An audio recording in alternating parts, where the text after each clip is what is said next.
पूर्वक सह सकता है। महाराज जी, आपने जैसे कहा कि एक पंछी भी आपसे कभी आहत नहीं हुआ और ऐसे कर्म बन गया, आपकी तबीयत खराब हो गई। महाराज जी, एक छोटा सा कर्म मेरे से बन गया कि बाइक से मेरी गौरैया चिड़िया का बच्चा खत्म हो गया। दूसरी बात, अगर उसको आप जान करके चढ़ा रहे हैं तो हत्या हो गई, अचानक वो आकर के मर जाती तो एक एक्सीडेंट है जिसमें आपका कोई अपराध नहीं है। ऐसे कई पशु हैं जो मर जाते हैं गाड़ी के नीचे, उसमें देखना है कि अब जैसे गाय बैठी हुई है और आप वहाँ बैक कर रहे हैं या आप वहाँ घुमा रहे हैं और उसको चोट पहुंचती तो आप अपराधी हो, आपको देखना चाहिए। अब आप रफ्तार से गाड़ी चला रहे हैं, अचानक कोई पशु पक्षी आकर आपकी गाड़ी के नीचे दबकर मर जाता है तो आप उसके अपराधी नहीं हुए। वो अपराध नहीं, वो एक घटना है, उस जीव को उसी घटना से मरना था, इसलिए ऐसा होता है। शोभित अग्रवाल जी, गुरुग्राम से। शेरवंश महाराज जी, महाराज जी मेरा प्रश्न है कि जब जीवन में ऐसा अनुभव हो कि भगवान प्रसन्न है, तब जीव को भीतर क्या अनुभव करना चाहिए और कौन सा आचरण अपनाना चाहिए जिससे भगवान की प्रसन्नता? किन लक्षणों से समझ लिया कि भगवान प्रसन्न है? सत्संग मिल गया, तीर्थों के दर्शन हो गए, संतों का संग मिल गया और ऐसा बार बार हुआ। ये तो बाहरी बात है, ये तो बाहरी बात। सांप बिल के अंदर बैठा हुआ ऊपर लाठियां सैकड़ों चला दी, उसको कोई फर्क पड़ा क्या? आप हमें बताइए। फर्क तो तब पड़ा जब अंदर घुस के उसको मारो। तो अज्ञान रूपी सांप अभी तो अंदर बैठा हुआ है। ये तो बाहरी बात हुई, बाहरी प्रहार हुआ अज्ञान पर। आंतरिक प्रहार क्या है, आंतरिक स्थिति क्या है, समझ रहे हो ना? आंतरिक भगवान की कृपा तब मानी जाती है जब निरंतर अव्यावृत भजन हो, अखंड स्मरण, हर समय श्वास प्रश्वास भगवान का चिंतन चल रहा है, भगवान का नाम चल रहा है।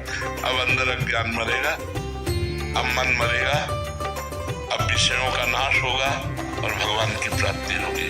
तो भगवान प्रसन्न है, ये बाहरी लक्षण। और आंतरिक लक्षण कि हमारे अंदर भगवान की स्मृति जाग जाए। नष्टो मोहा स्मृति लब्धा तो प्रसादान में अच्युता। अर्जुन जी भगवान श्री कृष्ण से संपूर्ण गीता सुनने के बाद कहते हैं नष्टो मोहा, मोह का नाश हो गया। मोह माने अज्ञान। अब गीता जी सुनने के बाद अज्ञान का नाश हो गया। नष्टो मोहा स्मृति लब्धा, अब आपकी स्मृति जागृत हो गई। कैसे? तो प्रसादान में अच्युता, ये अच्युत आपकी कृपा प्रसाद से। भगवान प्रसाद है मतलब प्रसन्न है, भगवान का कृपा प्रसाद, भगवान प्रसन्न है। क्या प्राप्त हुआ? स्मृति लब्ध्वा तो प्रसादान में अच्युता। हे अच्युत, आपकी कृपा प्रसाद से मोह का नाश हो गया और आपकी अखंड स्मृति प्राप्त हो गई। ये बात, भगवान प्रसन्न है। तीर्थ यात्रा, संत समागम, दान पुण्य, परोपकार, ये बाहरी लक्षण है। अंतर का लक्षण सतत भगवान का नाम स्मरण। नाम स्मरण चल रहा है भगवान का अंदर से, भगवान की याद, भगवान की स्मृति, भगवान के लीला गुण का चिंतन, अब संपूर्ण भगवान की कृपा है। अगर हम बाहरी संत समागम करें, तीर्थ यात्रा करें, परोपकार करें और अंदर से विषय चिंतन करें और विषयों का सेवन करें तो बात तो कूड़ा ही रही ना, बात में रंग थोड़ी आया। अंदर से विषय चिंतन छूट गया, भगवत चिंतन हो रहा है। अब शरीर से जो परोपकार संत समागम अब मंगलमय हो गया। समझ रहे हो आप हमारी बात? डॉक्टर टॉनी गुप्ता जी, कोटि कोटि प्रणाम गुरुदेव भगवान, मेरा प्रश्न है कि ऐसा क्या करें जो हमारे भजन बढ़ता रहे और पुष्ट हो? कभी कभी भजन बहुत बढ़ता है और कभी एकदम कम हो जाता है, ऐसा क्यों? भजन स्थिरता। भोजन सुधार करो, संग सुधार करो, देखना सुनना सुधार करो, भजन का सुधार हो जाएगा। अब हमारी बात मानो। मोबाइल से व्यर्थ की बातें देखना बंद करो, लोगों से व्यर्थ की बातें करना बंद करो, गंदे आचरणों पर ब्रेक लगा दो, भोजन पवित्र पाओ। अपने आप भजन देखो बनता है कि नहीं बनता, भजन में उत्साह आ जाएगा। ये सब पदार्थ जो है रजोगुण प्रकट करते हैं। शतोगुण के लिए हमें सात्विक भोजन पियाना पड़ेगा। जिसका भोजन नीरस उसका भजन सरस, और और जिसका भोजन सरस उसका भजन नीरस, ये हमने देखा है। और रूखी सूखी 4 रोटी थोड़ी सब्जी पालो तो भजन में मन लगेगा। जो अच्छे अच्छे पदार्थ कहे जाते हैं ये रजोगुणी होते हैं, ये रजोगुणी संसार की तरफ भगाते हैं। तो भोजन का यदि सुधार हो, कम भोजन करो। जैसे भोजन हमें ऊर्जा शक्ति प्रदान करता है, लेकिन हम छक के भोजन पालें तो हमारी ऊर्जा शक्ति को नष्ट करता है। हमें भूख में इतना भोजन पाना चाहिए कि मतलब जैसे हम 4 रोटी पा लिए और हमें लगता है कि अभी 1 रोटी और पा सकते हैं, तो अब नहीं पाना चाहिए। 1 रोटी की गुंजाइश रखनी चाहिए कि अभी हम इतना भोजन पा सकते हैं, तो छोड़ दो, मत पाओ। थोड़ा भूखे रहना, भोजन के बाद थोड़ा लगना चाहिए कि अभी मैं पा सकता हूँ। इतना अगर भोजन पाओगे तो शरीर आपका स्वस्थ रहेगा। मोटा होना स्वस्थ नहीं कहा जाता, शरीर का बहुत चर्बीवान होना स्वस्थ नहीं कहा जाता, स्फूर्तिवान होना स्वस्थ कहा जाता है। और चिंतन परायण स्वस्थ, तो भोजन का सुधार करो, देखने सुनने का सुधार करो, बोलने का सुधार करो और नाम बार बार हठपूर्वक जपो, भजन में प्रीति हो जाएगी। आयुष जी, शेरवंश महाराज जी, भगवत प्राप्त महापुरुष अपने अंतिम समय में क्या क्या लीलाएं करते हैं? क्योंकि प्राय देखा, अगर वो कुछ करते हैं तो भगवत प्राप्त कहाँ हुए? अगर वो कुछ करते हैं तो भगवत प्राप्त कहाँ हुए? जो भगवत प्राप्त हो गए तो वो तो खिलौना है, अब जैसा भगवान कराएंगे वैसा होगा, है नहीं?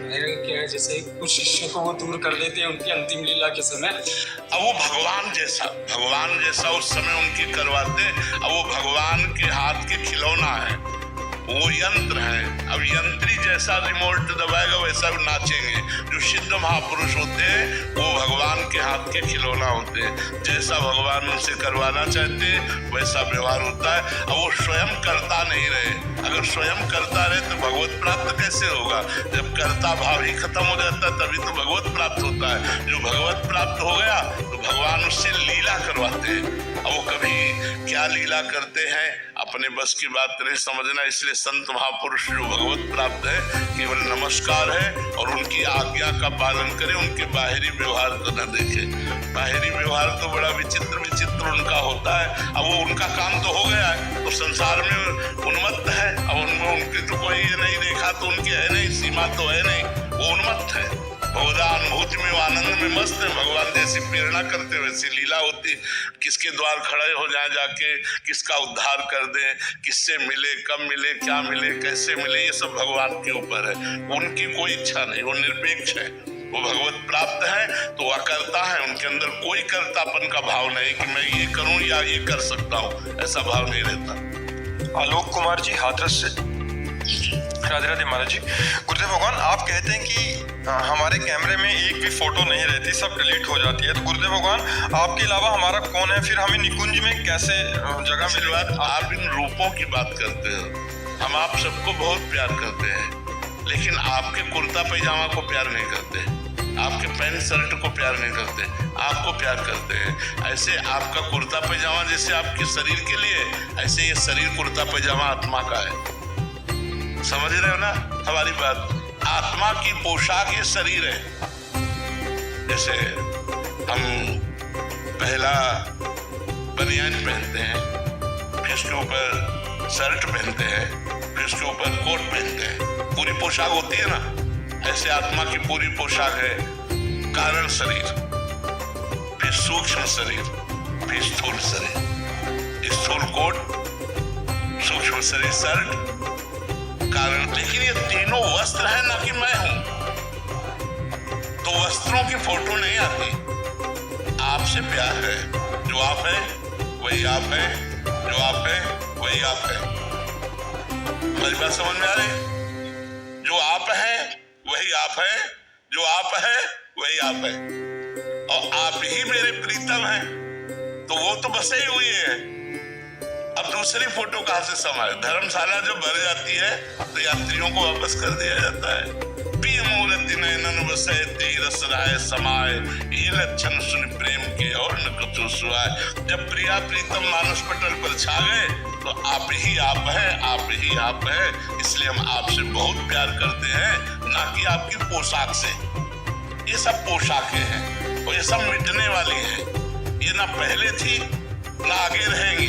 उनका त्याग करने की बात कही गई और प्रेम करने की बात कही गई। सबसे प्रेम करें। पारस छाबड़ा जी। राधे राधे महाराज जी। राधे राधे महाराज जी।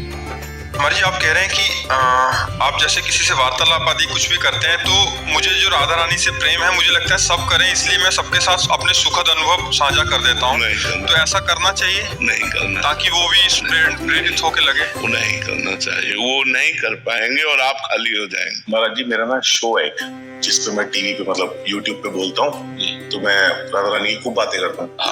उनकी बात करना अलग बात है, लेकिन ये बात कहना कि मुझे ऐसा फीलिंग हो रहा है, मुझे ऐसा अनुभव हो रहा है, ये बात कहने से या तो आप मतलब पाखंड में आ जाएंगे और या तो आपका अनुभव खत्म हो जाएगा।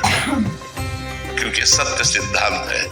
हम अपने अनुभव की बात ऐसे कह सकते हैं कि हमने संतों से सुना है कि ऐसा करने से ऐसा आनंद मिलता है, और हाँ, और संतों ने हमको बिल्कुल बताया और हमें इस बात पर विश्वास है कि संतों ने जो कहा वो सत्य होता है। लेकिन वो बात मुझे वैसी अनुभव में आ रही, ये नहीं कहना। मुझे होता है महाराज जी कि मैं जैसे एक आम आदमी हूँ, संत नहीं हूँ जी। एक छोटा सा आदमी जिसने राधा नाम जपना शुरू किया और उसके साथ लीलाएं होने लगी और राधा रानी ने चमत्कार दिखाने लगे, बरसाने लगी हो खूब सारा, तो मन करता है कि बताओ, लेकिन अब से मैं संतों का नाम लेके ही बताऊं। हाँ, उसमें ये कहे कि हमको ऐसे ऐसे साधक मिले कि बिल्कुल राधा नाम नहीं जपते थे, और जब से जपना शुरू किया तो उनको बहुत लौकिक और पारलौकिक भी लाभ प्राप्त हुआ।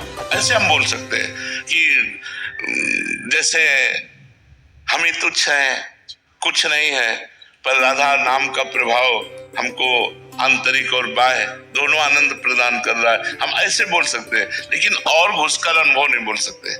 घुसकर अनुभव बोलने पर फिर नहीं रहे। लौकिक प्रेम की बात नहीं बता सकते, तो फिर अलौकिक प्रेम की बात हम कैसे बताएं? हमको गुप्त रखने चाहिए और प्रयास करना चाहिए कि हम संतों के बहाने अपने अनुभव की बात, अपने आनंद की बात सबके सामने रख सके, जिससे और लाभ ले सके। एक साधक मिले थे, उन्होंने ऐसा बताया, एक संत मिले थे, उन्होंने ऐसा बताया, तो आपकी बात है वो, लेकिन एक साधक की बात है तो आप बच गए और आप अपनी पूरी बात बता दिए। लेकिन एक साधक की बात थी, वो हमसे मिले थे, वो हमें बोले थे, और आप अपनी बात कह गए, तो वो उससे दूसरा लाभ भी ले लिया और आप भी बच गए। ठीक है ना? आप नम्रता सिंह जी। राधे राधे महाराज। राधे राधे महाराज जी। महाराज जी, आपका सत्संग सुनने से बहुत सारे अज्ञान दूर हुए महाराज जी। चारों तरफ से ठोकरें तथा दुख मिलने पर जब आपकी शरण ग्रहण की सत्संग के माध्यम से, तो बहुत जीवन परिवर्तित हो गया। आप कह रहे हैं भगवत प्रेम में अर्पित होना चाहती हूँ, पर सहनशीलता प्रगाढ़ न, प्रतिकूलताएं बन जाती हैं। नाम जप से आ जाएगी सहनशीलता। जितना नाम जप करोगे उतना सहन करना आ जाएगा। जितना अधिक नाम जप करोगे, नाम जप में बहुत बड़ी सामर्थ्य बच्चा। तो हमें करने का जो बल आता है वो भगवान की कृपा से आता है, और भगवान की कृपा का अनुभव नाम जप से होता है। तो खूब नाम जप करें तो ऐसा सहनशीलता आ जाएगी कि बड़े से बड़े अपमान को, बड़े से बड़े निंदा को, बड़े से बड़े दुख को, बड़े से बड़े रोग को वो मुस्कुरा कर सह सकता है, वो आनंद पूर्वक सह सकता है। महाराज जी, आपने जैसे कहा कि एक पंछी भी आपसे कभी आहत नहीं हुआ और ऐसे कर्म बन गया, आपकी तबीयत खराब हो गई। महाराज जी, एक छोटा सा कर्म मेरे से बन गया कि बाइक से मेरी गौरैया चिड़िया का बच्चा खत्म हो गया। आशीर्वाद, अगर उसको आप जान करके चढ़ा रहे हैं तो हत्या हो गई, अचानक वो आकर के मर जाती, तो एक एक्सीडेंट है जिसमें आपका कोई अपराध नहीं है। ऐसे कई पशु हैं जो मर जाते हैं गाड़ी के नीचे। उसमें देखना है कि अब जैसे गाय बैठी हुई है और आप वहां बैक कर रहे हैं या आप वहां घुमा रहे हैं और उसको चोट पहुंचती, तो आप अपराधी हो। आपको देखना चाहिए। अब आप रफ्तार से गाड़ी चला रहे हैं, अचानक कोई पशु पक्षी आकर आपके गाड़ी के नीचे दबकर मर जाता है, तो आप उसके अपराधी नहीं हुए। वो अपराध नहीं, वो एक घटना है। उस जीव को उसी घटना से मरना था, इसलिए ऐसा होता है जी। शोभित अग्रवाल जी, गुरुग्राम से। शेरवंश महाराज जी। महाराज जी, मेरा प्रश्न है कि जब जीवन में ऐसा अनुभव हो कि भगवान प्रसन्न है, तब जीव को भीतर क्या अनुभव करना चाहिए और कौन सा आचरण अपनाना चाहिए जिससे भगवान की प्रसन्नता? किन लक्षणों से समझ लिया कि भगवान प्रसन्न है? सत्संग मिल गया, तीर्थों के दर्शन हो गए, संतों का संग मिल गया, और ऐसा बार बार हुआ। ये तो बाहरी बात है।